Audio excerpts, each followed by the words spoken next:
At the start of the anime, there is a fire everywhere in the forest. Professor Reinhard comes there and cries a lot, saying that his lovely Mont Blanc is dead.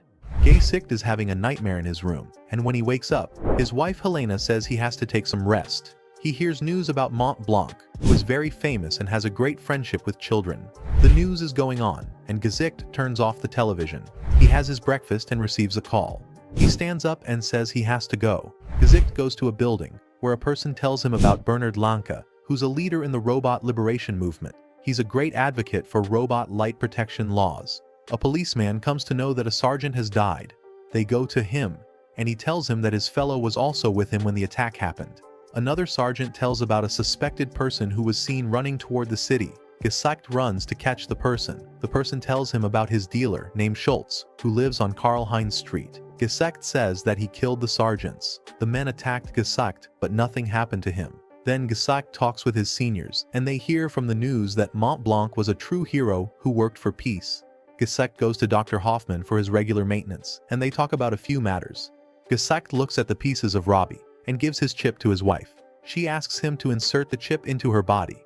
Gesicht removes the chip from her. They see a little thing in the middle of two buildings, and then Gesicht goes to that robot named Brow, who has already killed 4 robots. He tells Gesicht that the killer of Bernard is a robot. He's there because humans are afraid, but they cannot kill him. Professor Duncan is sitting before the piano, and his new butler, named North No. 2, comes there. He has a military past, and he wears a cape before others. He says that he saw a film before coming to him, and the music and image are very good. The professor says he is blind but can still make good music because he is a specialist in this. During dinner, he asks how many humans he killed during the war. Butler is playing piano, and Professor Duncan stops him. Then he says he didn't use glasses to see things because they're fake. And then at night, Butler hears that Duncan is singing Kev while sleeping.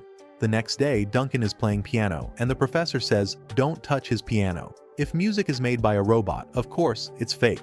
He says to leave his house, and then at night, the professor sees a dream where he is calling his mother. He says to North that he is still there. North says that because he doesn't want to go back to the battlefield. The next day, he plays the piano again and says that he wants to learn music, and Duncan gets angry at him. The professor tells him his past story. His real name is Pluto Holy, and he was born into a poor family in Bohemia. His father died and his mother left him for the sake of wealth. He was admitted to boarding school. He was sick, and a doctor saved him, but his eyesight got weak. He became very famous and wealthy, and he heard that his mother died without getting married to that wealthy man. He says he will convert his hometown to music. He's sitting in the garden, and a robot comes there and tells her to go to his hometown. An old man yells that Duncan's mother didn't let him infected. She goes to wealthy men for payment for his treatment. The professor is happy and teaches piano to robots. The robot suspects Fame is coming there and is in the sky fighting. He sings a song and Duncan says to come back, but he does not because he died there.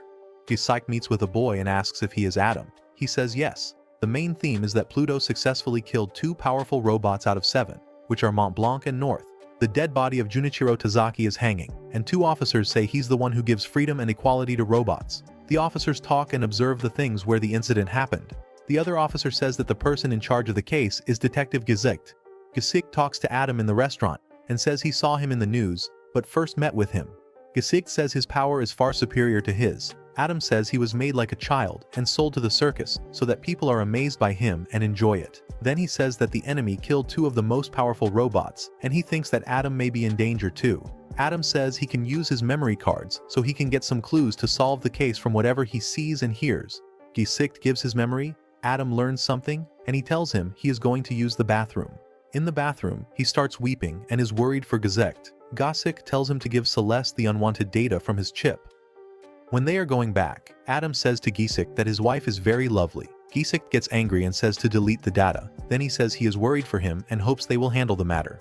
Gesicht says that's why he does not agree to give him the chip. Then he says goodbye to him and says he will wait for him. Superintendent Tawashi and the inspector are talking about the evidence, and the place was replaced with an Ephesid place, and Tawashi says it can only be done by humans. Adam also comes there and shows them his pass card to enter. He says that he installed the memories of Gesicht, who was in charge of the case. They say if he thinks he has information in that case, then he is mistaken.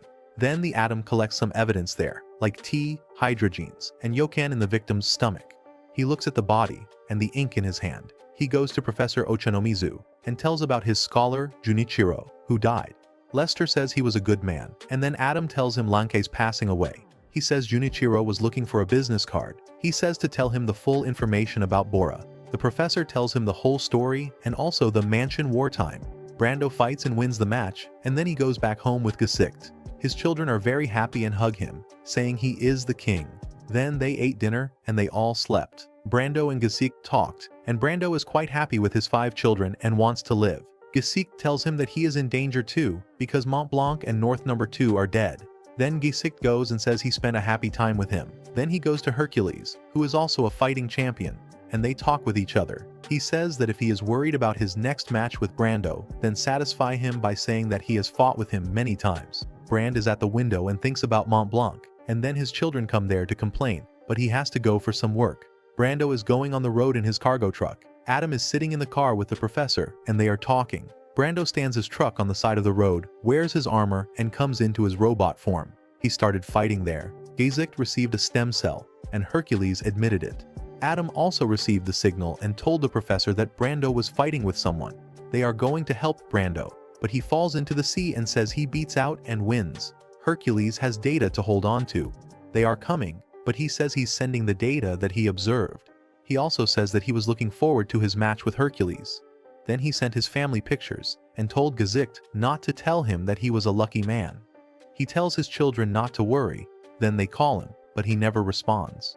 News of Brando's death spread, and Hercules is standing at the point where he dies and is dying, his memory chipped, but stunned that the killer has not died, and there's no sign of the killer's presence there.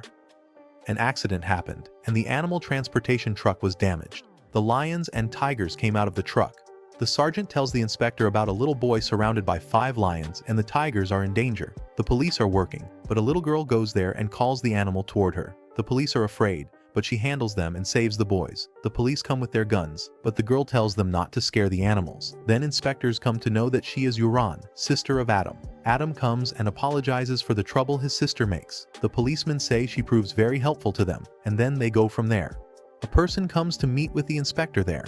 They talk with each other. The inspector tells him about Junichiro's death. Professor Abula says he knows, and Junichiro greatly wishes for the coexistence of humans and robots. Uran and Adam are walking, and she says that robots feel more than humans assume about them. Professor Abula comes back and enters the gate, and the guards suspect something. He tells them that he lost most of his parts in the war. Uran tells Adam that the animals are very scared of the security guns. Gesicht thinks about Brando and his wife. Helena asks him not to blame himself for this. Then he says they should go to Japan. They ask the girl for reservations, but they were told that they had already reserved their tickets for Japan 2 years ago. Gesicht says he was in Spain 2 years ago, and then they see their previous pictures. He says they try to behave like humans but they can't, and then he goes to the professor for his routine fitness. The professor says he shouldn't be too hard on himself about what happened to Brando. Then he says that humans can forget their painful memories, but robots remember everything. The only solution is to delete them. Then he asks if he may delete his memories that can cause his nightmares.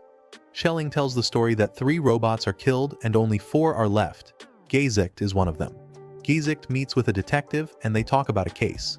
When he's going back, he talks with the detective, who is a beer drinker. On the way, Gesicht says he knows what happened 3 years ago. Gesicht remembers that 4 years ago, they killed the sleeping child in the war, and his father was weeping. Adolf's wife tells him that it's the death anniversary of his brother, and he goes to the hospital and looks at his dead body. He is sitting in a restaurant with his wife. She talks about robots, and he says don't speak aloud. Then he went to work and then went to a man. He tells him that his brother's body was pulverized by a robot. He wants the strength to kill Gesicht. Hercules is still investigating the place where Brando was found. He wears his war dress and goes into the sky but falls. Some seniors are talking with each other. Epsilon comes to Hercules and says that he comes to stop him because they must stop this. Then he says he took many war orphans and raised them. Adolf purchases a gun to kill Gesicht. He remembers the past when his father was caught by robots, and after this, he committed suicide. His brother says he can beat the robots, but they can't, and he tells him to study hard. When he goes to kill him, he sees Epsilon there. Uran goes in search of the animal who is in danger, and Adam says this girl is in trouble. She sees a man who doesn't know his name or where he comes from.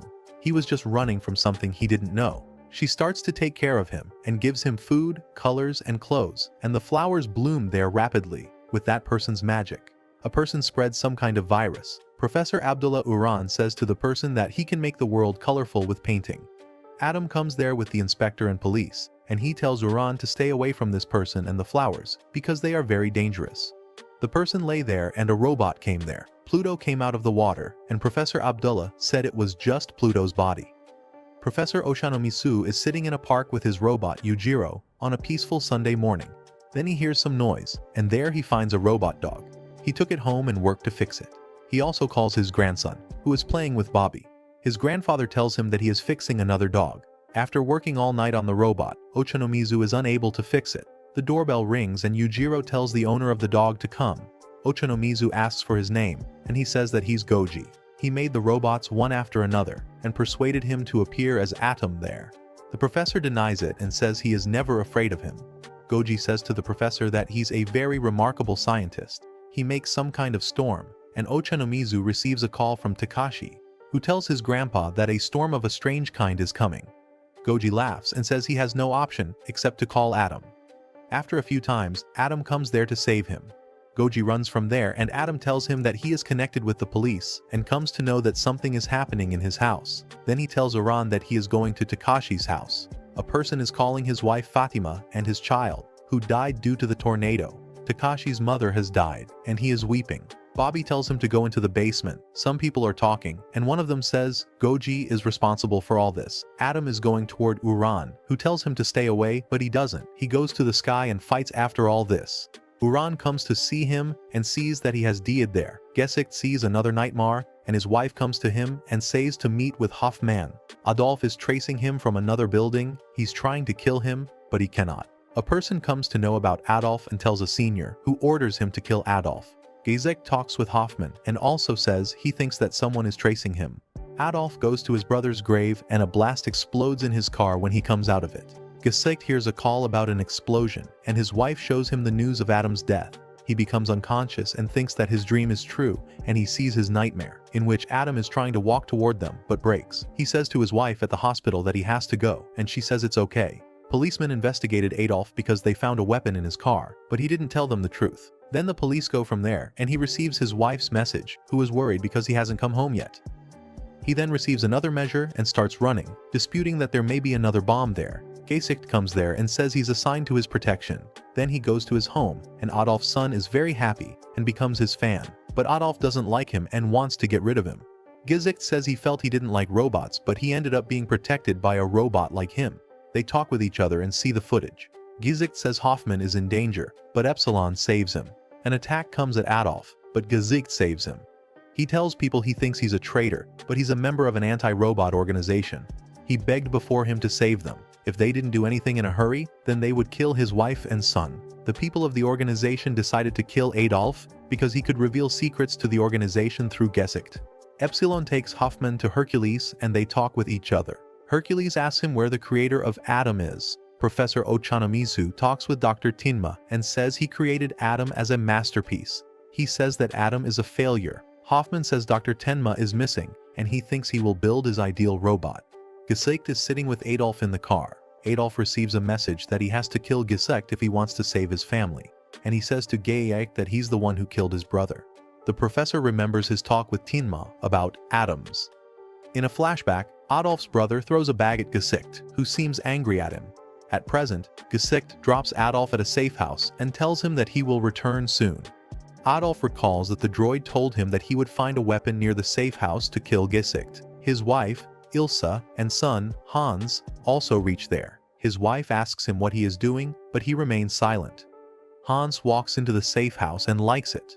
Adolf tells Ilsa the truth and she is surprised to know this. She believes that Gesicht did right to kill his brother because he deserved the death. She disagrees at the point that Gesicht killed Adolf's brother out of hatred. It is shown in another flashback that Gesicht killed Adolf's brother because of his cruelty toward robots. Hercules is fighting with his opponents in the WPKKR arena. Hoffman informs Hercules and Epsilon to be careful because Gesicht is investigating. Hercules and Epsilon feel some kind of electromagnetic force, and Hercules asks Epsilon to flee. He tells him about the ghost he is going to fight, and thinks that Epsilon has no business here. Epsilon says Adam did not carry any guilt, but he was killed. Epsilon has to agree with Hercules after noticing his silence. Epsilon promises to stay behind Hercules, and Hercules fights with Pluto. The scene shifts to the 99th Military Tribunal swearing in Darius 13, where Darius shares his views on God's views about humanity. He says humans should be replaced by robots, and the people there oppose him, so he is taken away. Epsilon sees Hercules' body, without a head, and again feels the electromagnetic force. Hercules tries to pull off Pluto's horn, and Epsilon thinks he should help Hercules. He tries to inform Gesicht but cannot do so. While driving, Gesicht recalls an incident in which the children of a human couple and a robot couple died. He then meets inspectors regarding the case of robot children. He returns to the safe house and tells Adolf and Meyer that he has decided to abandon his mission and protect Adolf. He is taking Adolf and his family somewhere when a car follows them. Suddenly, a cluster cannon is fired, crashing Gesicht's car. The person in the car is revealed to be the cult's leader's henchman. Gesicht saves Adolf, and Adolf thanks him. Some people talk about the change in Uran's personality. Due to her losing Adam, Uran feels someone is in more pain than her. She runs into an injured boy, who tells her that he wants to be dead, but Uran says she cannot understand his feelings because she is a robot. She again senses sadness and goes toward it. She reaches the shrine and Adam's grave. The scene shifts to Ochanomizu, who says to Tenma that he should save Atom. Tenma tells him that he has come to say farewell to Atom because he is dead. He then sees Atom and recalls the days he spent with him. Ochanomizu learns that Tenmi is going to revive Atom. After many hours, Ochanomizu asks Tenma why Atom has not been awakened. He tells Tenma about the cases and asks him if he knows Goji. Tenma claims that someone commissioned him to build a robot in the past. He succeeded in making it, but did not wake him up. Tenmi says he does not know Goji. In a flashback, Tenma reveals Adam's name is Tobio, which is based on his deceased son. Gesicht takes Darius to the prison and inquires about Bora members' murders. Darius claims that Bora destroyed his country. When Darius points toward his painting on the wall, Gesicht asks him who Pluto is. Darius tries to commit suicide, but guards stop him. Epsilon shows Gesicht the things Hercules left after battling with Pluto. He also shows him the image he noticed due to an electromagnetic field. Gesicht sees a man standing in flowers, and it seems that he is Pluto. Gesicht discusses the case with someone and feels he is thinking of taking a break. He then meets Abula and asks him questions about Darius and Goji. Abula tells him that he heard a rumor that Goji is hiding a powerful robot in his palace. He also asks Gesicht to go to the palace to find the robot. Gesicht shows a picture to Abula and asks him if he recognizes the man in the picture. Abula refuses to recognize it and tries to leave. Gesicht learns from his system that Abula is lying to him. A robot child named Ali meets Gesicht and tells him that the man in the picture is Sahad. Then Gesicht goes to Sahad's house and meets a woman there. He also meets a scientist who knows Sahad. The scientist tells Gesicht that Sahad is an excellent student but does weird things. He receives more information about Sahad from Intel. The woman in Sahad's apartment shows Gesicht Sahad's picture. It is also revealed that Abula is Sahad's father. Abula meets Epsilon at Howard's funeral. Gesicht asks Brau about an advanced AI, and he tells Gesicht that the robot can be awakened forcefully.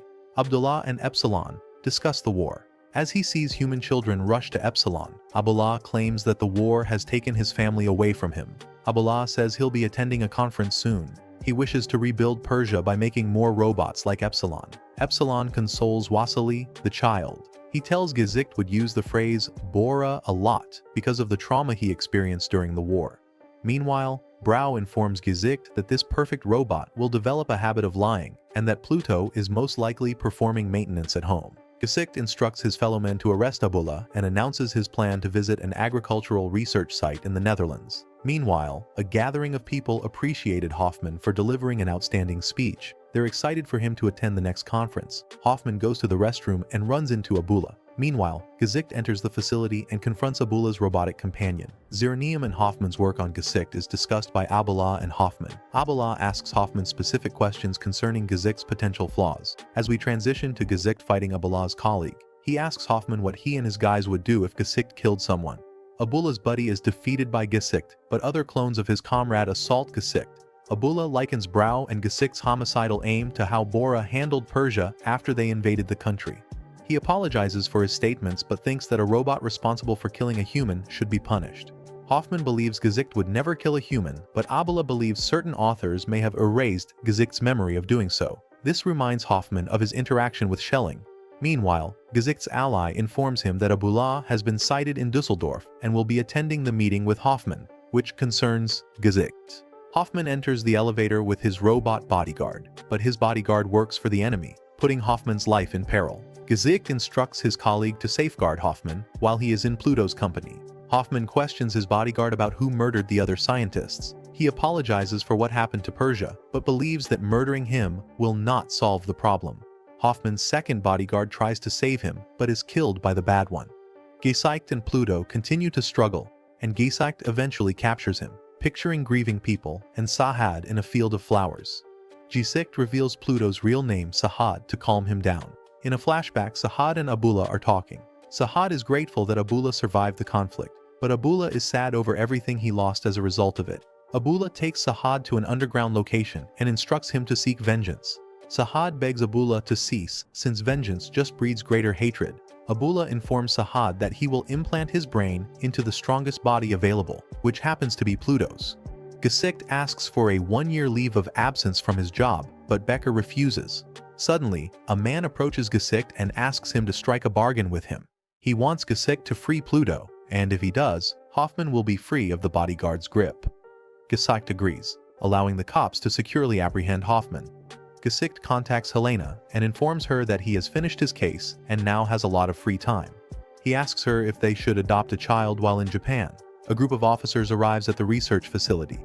Gesicht runs across Ali and is perplexed as to why he is in Amsterdam. Ali abruptly reminds Gesicht about the robot youngster Adolf's brother, who killed and tossed at him during their encounter. Gesicht and Helena had a child in the past, which was the same child that Adolf's brother murdered. Ali shoots at Gesicht, who is dazzled by his recollections of his child. Both robots collide with the ground. Helena meets Ochanomizu sometime after Gesicht's death. Helena meets Tenma alone and presents him with a memory chip. She expresses the enormous grief in her body and believes that this will help him uncover the underlying culprit. In a flashback, Tenma and Abula discuss Sahad's growth and the chance that he will not wake up from his dilemma. Ochanomizu runs into Tenmei in the present. He reveals information about Helena, her resemblance to Atom, and Atom's burial date. Tenma refers to the device Helena gave him as Gesicht's soul, and he intends to use it to resurrect Atom. Epsilon asks if he can attend a birthday celebration that the kids have planned for him, and Hogan agrees. Arnold shows Epsilon a photo of the area's misty battlefield, where he sees a massive being hidden among the clouds. Epsilon and Scott reconnect. They talk about why he must keep Epsilon and Pluto alive. Epsilon requests that Scott tell him everything he knows about Bora. Epsilon detects Pluto's presence and informs Scott and Hogan that he must return to them right now. Someone fires a lethal weapon into the safe house, killing Scott and every soldier inside. Epsilon, fortunately, saves Hogan. Epsilon believes a being named Bora is to blame for everything, but he has no idea what that may imply. Hogan and Epsilon arrive to guard the children. Epsilon defeats the thing and reunites with Hogan and the children. Uran claims that the child she sensed in the world is searching for his heart and does not wish to be a puppet or ruled by his hatred. Meanwhile, Simon, a child services agency employee, informs Mrs. Griffith that Mr. Johansson intends to adopt Wassily since he believes Epsilon is insufficient as a caregiver, owing to his artificial nature. Hogan informs Epsilon that Johansson forged his identity and warns Wassily that he is in danger. Johansson takes him to Abula, and he continues to shout Bora. Abula intends to employ Wassily to entice Epsilon to his castle so that Sahad Pluto can murder him. Hogan and Epsilon make their way to the castle. Epsilon intends to put his life in danger to save Wassily. Abula commands Pluto to murder Epsilon, who prays for the sun to rise so he can reclaim enough power to defeat Pluto. Meanwhile, Hogan comes to Wassily's aid. Epsilon bombards Pluto with inquiries about Sahad, Abula, and Bora. Uran claims she can sense melancholy from two people who look to be Epsilon and Pluto. Pluto questions Epsilon about why he didn't kill him. Epsilon claims he did not murder Pluto because he is sad. Pluto urges Epsilon to use his photon powers to melt him away. Pluto exposes his full form to Epsilon, while Pluto Sahad bites off Epsilon's head and kills him. Uran and Tenma visit Atom. Atom, meanwhile, awakens. Tenma informs Uran that he has placed specific data into his AI. Tenma finds something strange about the data when Uran states that he opened his eyes as soon as something fell. As we hear Epsilon's final remarks about life, Tenma asks her to expound on her assertion, and Uran believes someone died. Wassily sobs as Hogan praises him for his bravery in the face of Epsilon's death. Atom gets out of bed and says he understands how Gesicht and Epsilon feel. Atom predicts that the Earth will break as soon as Arnold discovers a crack. It is said that the Nanabu tribe's thirst for gold caused them to lose everything, and eventually led to their death. According to a tourist guide, their spirits merged to become a giant who now sleeps inside a volcano and will one day emerge from Eden National Park. the bear claims that all of the robots have been eliminated, which pleases Alexander because he sees them as a threat to his country. Tsetse Mar, the tribal elder, is introduced by the tourist guide. She claims that his function is to fight off evil. Tsetse Mar predicts that something will rise from the earth and that its rage will kill the planet. Uran informs Ochanomizu of Tenma's words and the deep sadness she sensed elsewhere on the globe. Adam is writing strange scientific calculations on the wall with a pen, according to a scientist. Ochanomizu intends to repair Adam without the assistance of Tenma, but a scientist informs him that Adam escaped by punching a hole in his room. Ochanomizu follows Adam and discovers he is in Kudanshita. As Brau reveals, Tenma put Gesicht's memory chip in Adam, notably the data carrying the memory of Gesicht's dying moments. Ochanomizu thinks Tenma must have inserted unstable emotions inside Adam. Ochanomizu wonders if the last memory Gesicht remembers was one of hatred, implying Adam's mind is now overflowing with it. Adam accesses a memory in Gesicht's database. He is currently investigating a murder involving a woman's son named Kurt. Gesicht meets a garbage guy after saving Kurt and pondering a remark delivered by his father. Gesicht believes he understands what it means to be alive when he watches his son walk. Gesicht and Helena refer to the robot child as Robita, as Gesicht repeats Kurt's father's remark about never abandoning their child, even if the world ends. We move on to various flashbacks involving Robita's murder, Gesicht questioning Adolf about hatred fading, and his final comments about hatred producing nothing positive. After seeing the events, Adam sets the snail down and informs Ochanomizu that he is fine. Meanwhile, Tenma claims that hatred and suffering will never end. He asks Brau about Abula's whereabouts to put a stop to him. Brau assures Tenma Abula that he will find him. Tenma gets into a taxi and is knocked out by Abula's bodyguard. Meanwhile, Adam tells Tawashi, Ochanomizu, and another gentleman everything Gesicht learned from his inquiry. He describes how, as king of Persia, Darius Thurinov commissioned Abula to develop an earth-altering robot. He dubbed the scheme the Bora Project. Meanwhile, Abula shows Tenma a new robot called Bora, created by Dr. Goji. Abula plans to inject his brain into Bora to create the world's most sophisticated cyborg. Adam indicates that Abula was killed during the conflict, which perplexes Tawashi and his companion.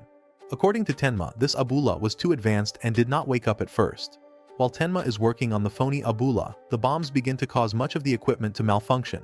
Tenma warns the phony Abula that even the most advanced AI may lie to others and itself. Tenma claims that Goji does not exist since the phony Abula is Dr. Goji, and Atom communicates this information to Ochanomizu and the others. According to him, Abula developed a second personality. Tenma tells Abula that his AI has been transmitted to other robots and that he no longer requires him to transplant his mind. Adam goes on to argue that the phony Abula built Pluto, while his alter ego Goji created Bora. Pluto, according to Adam, inherited Abula's animosity toward Adam and the others. Meanwhile, the 108th military tribunal takes place, and Darius predicts that the world will end shortly, due to hatred. In a flashback, Darius contemplates suicide, but Abula intervenes and shows him Pluto. Abula promises Darius that he'll kill all 7 advanced robots and the Bora Commission members. Meanwhile, Arnold informs the president that Eden National Park will experience a massive eruption capable of killing the entire planet. He explains to the president and his colleagues how this will inevitably lead to the extinction of all life on Earth. Alexander meets with the teddy bear and asks him why he didn't tell him about the anti-proton bomb, even though the bear is aware of its existence. According to the bear, only organic life will perish, while AI, like itself, will live. He does, however, confirm that 10% of the world's population will survive. Arnold claims that the only person who can stop Bora is Adam, but he must do so when Bora is near the surface, causing the eruption. Adam meets Helena and tells her what Gesicht intended her to hear. Adam leaves without telling Helena about her son. Adam pays a visit to Gesicht's grave and announces that he has one more mission to do.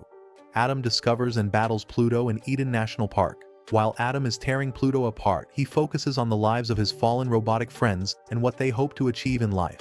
Adam is about to assassinate Pluto when he remembers Gesicht's remarks about hatred. He and Pluto cry, and Adam wonders why they are crying. Adam tells Sahad Pluto that he must stop Bora and rushes at him. Tenma's talent is acknowledged, but Ochanomizu feels Earth still has a chance. Sahad arrives and vows to keep Adam from melting so he may permanently disable Bora. Sahad employs the Peltier effect to eliminate Bora. Adam saves Ochanomizu and one of his co-workers. The bear is surprised that Adam succeeded, but he intends to find another means to cause trouble. Brau appears out of nowhere and chokes Alexander to death. Adam, standing next to Pluto's horn, asks Ochanomizu if there will ever be a world free of hatred. Ochanomizu thinks it's conceivable, but he's not sure. Adam gazes into the aurora borealis and remembers his fallen colleagues. The anime ends with him and the others looking up at the sky.